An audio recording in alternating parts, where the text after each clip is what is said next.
Помехи, искажения звука и стуки по телевизору теперь уже в прошлом, так как Россия переходит на цифровое вещание. С цифровым вещанием неважно, где вы находитесь, в центре страны, в провинции или даже в Заполярье. Везде телевизор будет принимать сигнал с отличным изображением и звуком. Уже в этом году мы можем перейти на цифровой сигнал. Это значит, что можно смотреть картинку в отличном качестве. К тому же каждый телевизор сможет поймать как минимум 2 десятка каналов. Сейчас наши телевизоры принимают и аналоговый сигнал, и цифровой. Ахмед Богатырев является одним из зрителей нашей программы, и о новом мультиплексе отзывается хорошо. Раньше все время нужно было выходить из дома, крутить эти старые антенны. Сейчас очень удобно. Вот поставил приставку себе, настроил и все каналы цифровые уже. По-моему, 20 каналов показывает. И качество, даже можно сказать, лучше, чем в триколоре. Принимать цифровой сигнал могут все современные телевизоры, которые поддерживают технологии DVB-T2. Их владельцам будет достаточно нажать пару кнопок пульта, поставить меню и настроить автопоиск. А старым, произведенным до 2013 года, все же потребуется купить ТВ-приставку. Приемников у нас очень большой выбор, они всегда в наличии, приобрести в любой день с 9 до 8 мы работаем. Приходите, выбирайте, в зависимости от потребностей наших консультантов консультируют, подберут именно то, что вам нужно, оплачивайте и забирайте.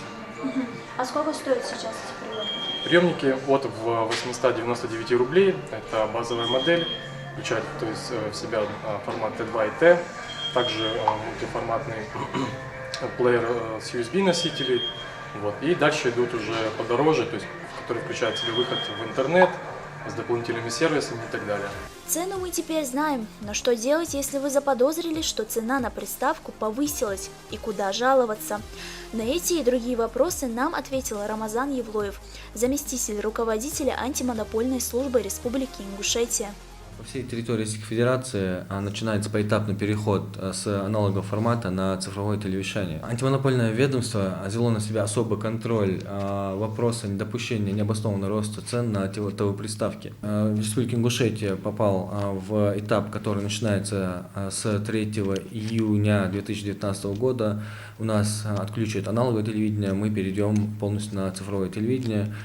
В случае, если будут такие жалобы на резкий рост цен на ТВ-приставки, мы просим обратиться в наше управление, Ингушское управление. Мы находимся на улице Победы, город Назрань, улица Победы, здание ЖД вокзала, 2 этаж. Также у нас есть сайт in.fastgo.ru, там есть раздел «Обратная связь». Также будет принята жалоба согласно данному разделу. Ну вот, приставку купили, с ценой разобрались.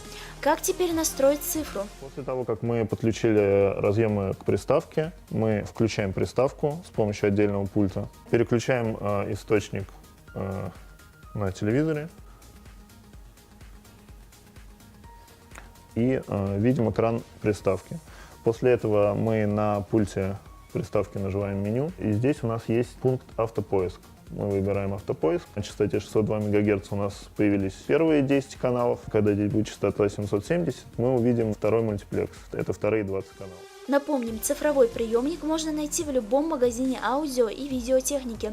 Установка цифрового приемника настолько проста, что здесь может разобраться даже школьник.